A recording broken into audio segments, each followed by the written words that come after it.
Greenland holds a dark World War II secret? In the vast, frozen wilderness of the Arctic, a secret war was fought. This wasn't a war of massive armies or thundering tanks. It was a silent, brutal conflict waged on the world's largest island, a place of ice and perpetual twilight. While the great battles of World War II raged across Europe and the Pacific, a handful of men were fighting for control of something that seems intangible, yet was utterly vital: the weather. This is the story of Nazi Germany's covert plan to weaponize the Arctic, and the small band of hunters and soldiers who stood in their way. This is the secret of the Greenland ice cap. It all starts not with a bang, but with a footprint. March 11, 1943. On the desolate eastern coast of Greenland, a small team from the Sledge Patrol, on a routine dogsled journey, spots something impossible in the endless snow: tracks left by heeled boots. Out here, you should only see the soft, traditional footwear of local hunters.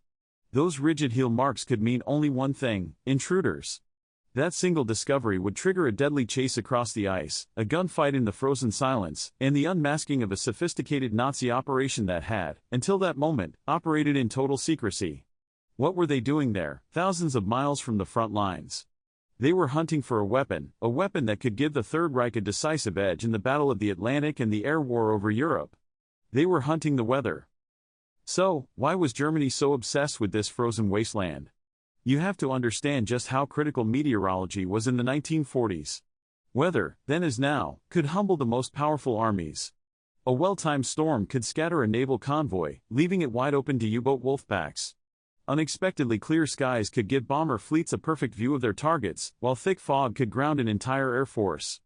And the birthplace of so much of the weather that swept across the North Atlantic and Western Europe was right here, in Greenland. The massive ice sheet acts as a colossal weather engine, generating storms and pressure systems that march east. If you controlled Greenland's weather data, you could predict these patterns with terrifying accuracy. For Nazi Germany, this wasn't about scientific curiosity, it was about life and death. Reliable forecasts from Greenland would let Karl Dunitz's U-boats perfectly position themselves to intercept Allied convoys carrying vital supplies to Britain. They could use storms to hide their movements or find clear seas for an attack. For the Luftwaffe, it meant knowing the perfect time to send bombers over London. When Germany occupied Denmark in 1940, Greenland, a Danish colony, was suddenly cut off. The Nazis saw their chance. They figured they could establish a monopoly on this critical Arctic intelligence. Their plan was audacious: secretly build a network of weather stations along the vast, uninhabited eastern coast. From these isolated outposts, meteorologists could transmit daily reports back to high command, giving German forces a priceless advantage. This clandestine struggle for atmospheric data became known as the Weather War, a forgotten but absolutely critical front of World War II. Germany's first attempts were a mix of infiltration and covert naval missions. They tried to send disguised ships to establish new stations, but the Allies were on high alert. The U.S. Coast Guard, for instance, captured the Norwegian trawler Busko before it could set up a German base. But the Arctic is a very big place, and the Nazis were persistent. It was only a matter of time before some of them got through. Between 1942 and 1944, Germany successfully established 4 manned weather stations on Greenland's east coast, along with several automated ones. These were desperate, high-stakes missions. Men and equipment were ferried in on converted trawlers, ships that had to navigate treacherous, ice-choked waters while dodging Allied patrols. Their very survival depended on staying hidden.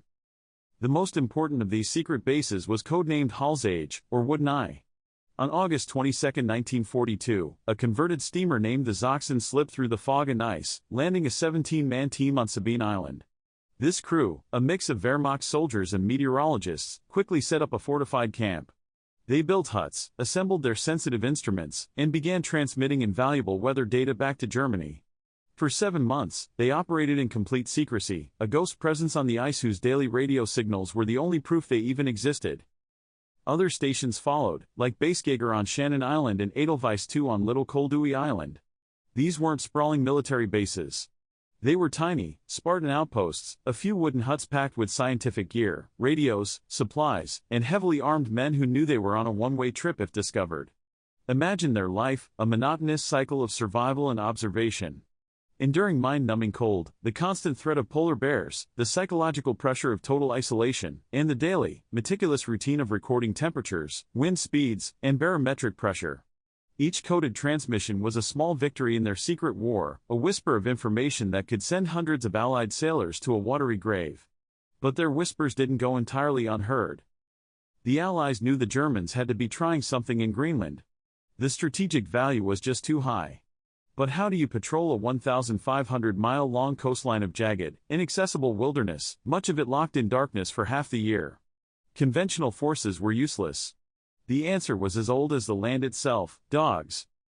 In 1941, the American government and Greenland's Danish administration created one of the most unique military units of the war, the Northeast Greenland Sledge Patrol. It was a tiny force, never more than 15 men at a time, made up of Danish officials, Norwegian trappers, and local Greenlandic Inuit hunters, men born to this environment. Their equipment wasn't tanks or battleships, it was dog sleds, rifles, and an intimate knowledge of the unforgiving landscape. Their mission: to patrol the vast, empty coast and hunt for any sign of German activity. These patrols were grueling tests of endurance, with teams covering hundreds of miles of frozen terrain in temperatures that could plummet to 50 below zero. And it was one of these teams that found the first thread.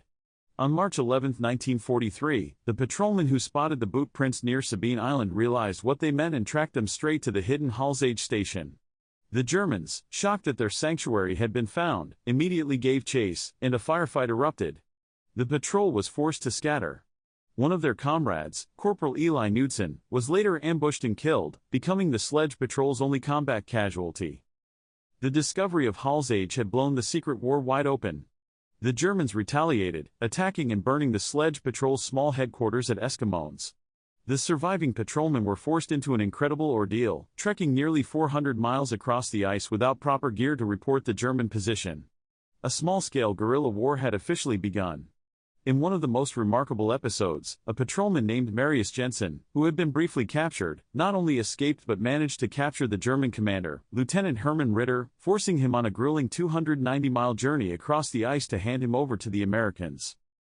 Armed with intelligence from the patrol, the U.S. Army Air Forces bombed and heavily damaged the Halsage station in May 1943. The next year, the Sledge Patrol took matters into their own hands again, launching a raid on the Basegager station, which was soon abandoned. This tiny force, with its handful of men and their dogs, had effectively broken the back of the Nazi weather operations in Greenland. While the Sledge Patrol fought its lonely war in the east, a much larger buildup was happening on the other side of the island. After Denmark fell, the U.S. effectively made Greenland a protectorate. They immediately began building a series of military bases, codenamed the Bluey Network. The most important of these were Bluey West 1 and Bluey West 8, which became massive hubs. At its peak, Bluey West 1 was home to around 4,000 American servicemen. These bases served as critical weather and radio stations, but more importantly, they were vital stepping stones in the North Atlantic air ferry route. This was the air bridge that allowed thousands of American-built bombers and fighters to be flown to Britain, avoiding the U-boat-infested waters below. An estimated 10,000 aircraft hopped from North America to Greenland, then to Iceland, and finally to Scotland. But Greenland held another, even more critical secret. Buried near the southern tip of the island, at a small mining town called Ivedet, was the world's only significant source of a rare mineral, cryolite. So, what is cryolite? To the naked eye, it's just a translucent, whitish rock. But in the 1940s, it was as vital to the war effort as steel or oil. Cryolite was an essential ingredient for smelting aluminum. And aluminum meant aircraft. Without a steady supply of cryolite, the mass production of fighters like the P-51 Mustang and bombers like the B-17 Flying Fortress would grind to a halt. The mine at Ivedet supplied over 90% of the world's demand. It was, without exaggeration, one of the most strategic locations on the planet for the Allies. Protecting that mine was an absolute priority. A dedicated U.S. base was established nearby, and Coast Guard cutters constantly patrolled the waters. It was one of these cutters, the USCGC Eastwind, that delivered the final blows to the German presence. In October of 1944, it carried U.S. Army troops who captured the last German weather station, Edelweiss II. Shortly after, the Eastwind hunted down and captured the German supply ship Clandestine. The captured vessel was renamed the USCGC East Breeze and pressed into American service, the only enemy surface ship captured by U.S. naval forces in the Atlantic during the entire war. With that, the German weather war in Greenland was over. When the war ended, the secret conflict in Greenland faded from memory. But its impact was immense. The efforts of the Sledge Patrol and the U.S. Coast Guard denied the German military a crucial intelligence advantage. This Allied weather dominance was a key factor in the success of the D-Day landings, where accurate forecasting was paramount. It saved countless Allied ships and lives in the Battle of the Atlantic. Meanwhile, the secure flow of cryolite from that one mine ensured Allied air power could dominate the skies over Europe. Today, the echoes of this forgotten war are still there, preserved in the cold, dry Arctic air. The ruins of the German weather stations and the Sledge Patrol's huts remain, silent monuments to the men who fought and survived in one of the most brutal landscapes on Earth. Expeditions in recent years have located and documented these sites, confirming the incredible stories from this Arctic front. The story of Greenland in World War II is a stark reminder that history's biggest turning points often happen in the quietest, most unexpected corners of the globe. It was a war fought not with divisions, but with a handful of determined men and their sled dogs. It was a war for data, for minerals, and for the strategic advantage that could tip the balance of the entire conflict. The dark secret Greenland held wasn't a conspiracy or hidden treasure, but something far more potent, the knowledge of the wind and the waves, and a rock that could give humanity the power of flight. It proves that even on the most desolate battlefields, the stakes can be as high as the fate of the world. What other forgotten fronts of World War II do you think deserve more attention? Let us know in the comments. And if you want to uncover more of history's hidden stories, make sure to subscribe. Thanks for watching.